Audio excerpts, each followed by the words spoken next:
ये एपिसोड भी स्टार्ट होता है बिल्कुल उसी सीन से जहाँ पर लुओ फेंग और उसकी पूरी टीम वॉर में से होते हुए 3x माउंटेन की तरफ बढ़ रहे होते हैं, लेकिन तभी अचानक से उन पर रॉयल टीम अटैक करना शुरू कर देती है। वो चारों बड़ी मुश्किल से किसी न किसी तरह करके रॉयल टीम के अटैक से बचते हुए आगे बढ़ रहे थे, लेकिन तभी अचानक से वो देखते हैं कि हम पर तो चारों तरफ से हमला हो रहा है और ये अब हमारे लिए संभाल पाना मुश्किल है। इसलिए लुओ फेंग 3x माउंटेन के हेडक्वार्टर्स में कॉन्टैक्ट करना शुरू कर देता है ताकि वो इन लोगों को बचाने के लिए आए। इसीलिए लुओ फेंग अपनी लोकेशन उन्हें शेयर करता है। अभी इससे पहले कि वो लोग इस सिचुएशन से निकल पाते हैं, तभी दूसरी तरफ हम 9th प्रिंसेस को देखते हैं जो कि एक इवल स्माइल करती है और इसी के साथ उनके पास भागने के लिए और कोई भी रास्ता नहीं बचता, क्योंकि अब उन्हें चारों तरफ से घेर लिया गया था और बहुत सारे वॉरियर्स उनके चारों ओर लगातार इकट्ठा होते जा रहे होते हैं। इतना कम नहीं था कि तभी वहां पर स्पेसक्राफ्ट भी आना शुरू हो जाते हैं, जिन्हें देखकर लुओ फेंग सोच में पड़ जाता है और कहता है हम लोग चारों तरफ से घिर चुके हैं। इसलिए Luo Feng, leader Hong, warrior Li Shan और रोगियो फाइट के लिए रेडी हो जाते हैं। ये देखते हुए 9th प्रिंसेस अपने सभी स्पेसक्राफ्ट से कहती है अटैक करने के लिए रेडी हो जाओ। उनकी बात मानते हुए सभी स्पेसक्राफ्ट अपनी लेजर कैनन्स को चार्ज करना शुरू कर देते हैं। लुओ फेंग को भी समझ आ जाता है कि अब यह सिचुएशन हद से भी ज्यादा बदतर हो चुकी है, इसलिए मुझे यहाँ से निकलने के लिए अपनी पूरी जान लगानी होगी। वो अपने गोल्डन बहमूद की पावर्स का भी यूज करता है और अपनी क्लाउड ऑर्बिंग वाइन को चारों तरफ फैला देता है, जबकि लीडर होंग और वॉरियर ली शान अपनी कंबाइंड डोमेन को यूज करते हुए अपने आसपास फैला लेते हैं और खुद को इन वॉरियर्स के हमले से प्रोटेक्ट करने लगते हैं। ओगियो भी इनका साथ दे रहा होता है और अपनी स्पिरिचुअल पावर को यूज करते हुए इनकी डोमेन्स को और भी ज्यादा पावरफुल बनाता जाता है,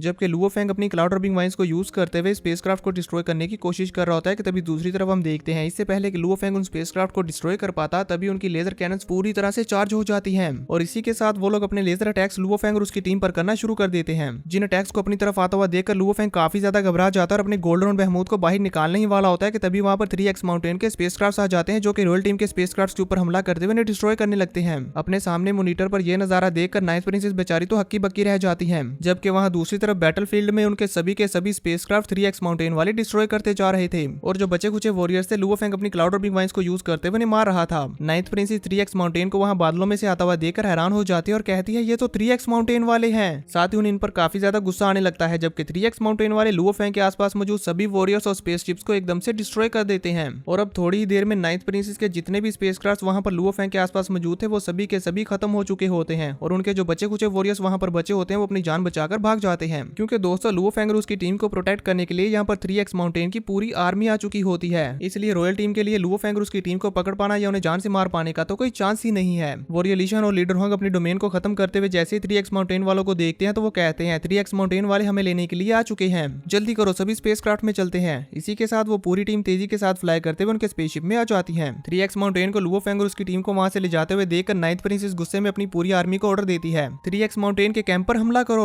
उनका एक वॉरियर जो कि इनके ऑर्डर्स को आगे पूरी आर्मी तक पहुंचा रहा होता है वो उनके सामने घुटनों पर गिर जाता है और कहता है योर मैजेस्टी, बेहतर यही होगा कि हम पहले लॉर्ड हारग्रेव के ऑर्डर्स के आने का इंतजार करें। 9th प्रिंसेस को यहाँ पर 3x माउंटेन वालों के ऊपर बहुत ही ज्यादा गुस्सा आ रहा होता है और वो खुद को कंट्रोल नहीं कर पा रही होती, क्योंकि इन्होंने अभी अभी 9th प्रिंसेस का बहुत ज्यादा नुकसान कर दिया है। वो बेचारी यहाँ पर कुछ नहीं कर पाती, इसलिए अपना सर पकड़ लेती है, जबकि दूसरी तरफ 3x माउंटेन की आर्मी लुओ फेंग को अपने स्पेसशिप में लेकर वॉर वाली जगह से बाहर आ जाती है। अब ये सब हो जाने के बाद Luo Feng inherited crystal ball के फर्स्ट पासकोड को 3x माउंटेन के कमांडर के हवाले कर देता है। सीनियर मिंगयू अपने सामने ये सब कुछ देख रहे होते हैं और लुओ फेंग से कहते हैं लुओ फेंग, तुमने आज जो कुछ भी किया वो मेरी एक्सपेक्टेशन से कहीं ज्यादा था, इसके लिए मैं जरूर तुम्हारा शुक्रिया अदा करूंगा। अब क्योंकि तुम लोग सेफ हो तो तुम 3x माउंटेन के हेडक्वार्टर्स पर जा सकते हो और फिर जल्दी से कैसल पर जाते हुए ट्रेजर्स को एक्सचेंज कर सकते हो। ट्रेजर्स को एक्सचेंज कर लेने के बाद तुम लोग फौरन रीलम विद इन रीलम से निकल जाना। जिस पर लुओ फेंग आगे बढ़ता हुआ कहता है हम लोग चले जाएं। बेसिकली वो ये पूछ रहा होता है कि हम लोग क्यों चले जाएं, तो सीनियर मिंगयू उसे बताते हैं यहाँ पर फाइटिंग करने वाले ट्रूप्स की असल तादाद 180 मिलियन थी,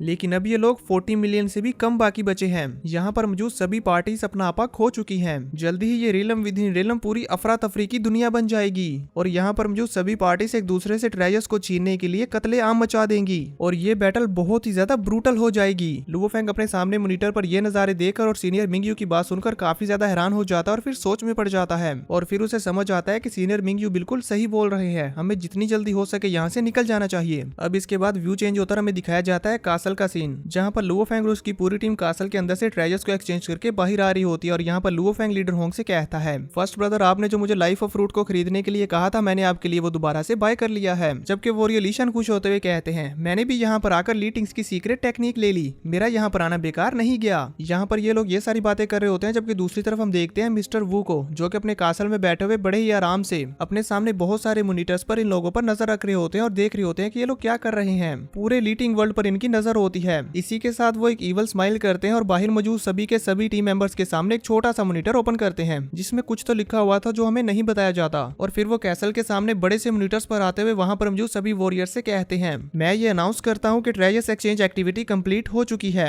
और यहाँ पर मौजूद सभी के सभी ट्रेजर्स भी एक्सचेंज हो चुके हैं। ये अनाउंस करते साथ ही वो वहाँ पर फायरवर्क शुरू कर देते हैं। उनकी ये बात सुनकर वहाँ पर मौजूद सभी वॉरियर्स आपस में बात करने लगते हैं कि क्या सारे ट्रेजर्स एक्सचेंज हो चुके हैं, पर अभी तो हमें भी ट्रेजर्स एक्सचेंज करने हैं, क्या अब हम अपने नेचुरल ओर्स को यूज नहीं कर पाएंगे। वहाँ पर मौजूद सभी ऑर्गेनाइजेशंस और वॉरियर्स आपस में इस तरह से बातें करने लगते हैं और इसी वजह से वहाँ पर हल्ला मच जाता है। कुछ लोग तो ये भी कह रहे होते हैं कि हमने तो अभी तक कुछ भी एक्सचेंज नहीं किया, तो अब हम क्या करेंगे, हमारे पास तो इतने सारे नेचुरल ओर्स हैं। तभी मिस्टर मूस वॉरियर के रिस्ट्री डिवाइस से बाहर निकलते हुए उससे कहते हैं, क्या तुम अभी भी ट्रेजर्स पाना चाहते हो? ठीक है। और फिर वो उसे एक साइड पर पॉइंट करते हुए कहते हैं कि वो देखो, वो जो वॉरियर्स जा रहे हैं, जो ट्रेजर्स तुम्हें चाहिए वो उनके हाथ में है। इसी के साथ वो अपने ओरा को चेंज करते हुए पूरी तरह से वहाँ पर इविल ओरा फैला देते हैं और कहते हैं, ये रीलम विद इन रीलम कमजोर वॉरियर्स की कब्र है, सिर्फ स्ट्रॉन्गेस्ट पर्सन ही अपनी वेल्थ को यहाँ से बाहर लेकर जा सकता है। वो अपने आसपास बहुत सारा इविल ओरा फैला देते हैं और कहते हैं, अब ये फाइट शुरू हो रही है। साथ ही वो कहके लगाकर जोर जोर से हंस रहे होते हैं और वहाँ पर मौजूद सभी वॉरियर्स को ये परमिशन दे देते हैं कि वो लोग यहाँ कासल में भी फाइट कर सकते हैं, जिस वजह से वहाँ पर मौजूद सभी वॉरियर्स ट्रेजर्स के लिए आपस में लड़ने लगते हैं और एक दूसरे को जान से मारने लगते हैं। सीनियर मिंग यू को ये सारी बात मालूम हो जाती है, इसलिए वो लुओ फेंग को कॉन्टेक्ट करते हुए उसे बताते हैं,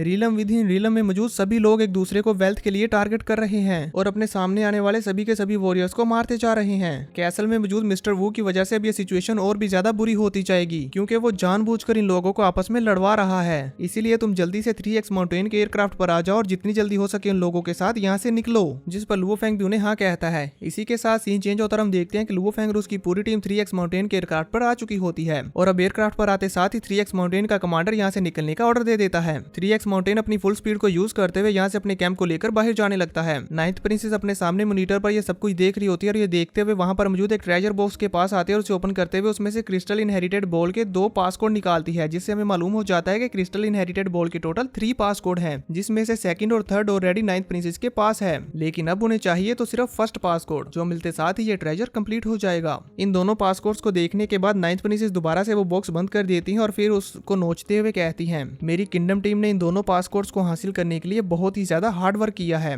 ये इतना भी आसान नहीं था और अब मुझे वो फर्स्ट पासकोड चाहिए ही चाहिए। ग्रैंडपा प्लीज मुझे फौरी तौर पर ऑर्डर दें। जबकि दूसरी तरफ ग्रैंडपा बेचारे भी सोच में पड़े होते हैं कि अब क्या करें। और इसी के साथ साथ हम देखते हैं कि हारग्रेव यहाँ पर जियांग टियानचैन के सामने बैठा होता है। ये दोनों ही अपनी अपनी आर्मीज लेकर एक दूसरे के सामने अपने थ्रोन पर बैठे होते और अपनी पावर्स को रिलीज कर रहे होते हैं। हारग्रेव जियांग टियानचैन से कहते हैं, क्या तुम एक पासकोड के बदले बराबर के बेनिफिट्स हासिल करना चाहते हो? तुम बहुत ही एरोगेंट हो। ये कहते हुए वो गुस्से में अपनी पावर्स को भी रिलीज कर रहे होते हैं, जिस पर जियांग टियानचैन एकदम कामली उनसे कहते हैं, अगर तुम मेरी इस बात पर राजी नहीं होते तो मैं उस पासकोड को डिस्ट्रॉय कर दूंगा। ऐसा करने से यकीनन तुम्हारा लॉस मुझसे कहीं ज्यादा होगा। जियांग टियानचैन यहाँ पर ऐसा इसलिए कर रहे होते हैं क्योंकि उन्हें भी वो क्रिस्टल बॉल चाहिए। उसके अंदर बहुत सारी नॉलेज और टेक्निक्स हैं जिन्हें यूज करते हुए ये लोग अपने वर्ल्ड लेवल का ब्रेक थ्रू कर सकते हैं और इमोर्टल लेवल पर जा सकते हैं। इसीलिए ये नहीं चाहते कि ये ट्रेजर इन दोनों में से किसी के भी एक के हाथ लगे। हारग्रेव उनकी इस बात पर कहते हैं, तुम्हें लगता है कि तुम इस तरह से मुझे धमका कर वो बेनिफिट्स हासिल कर सकते हो? जिस पर जियांग टियानचैन मुस्कुराते हैं,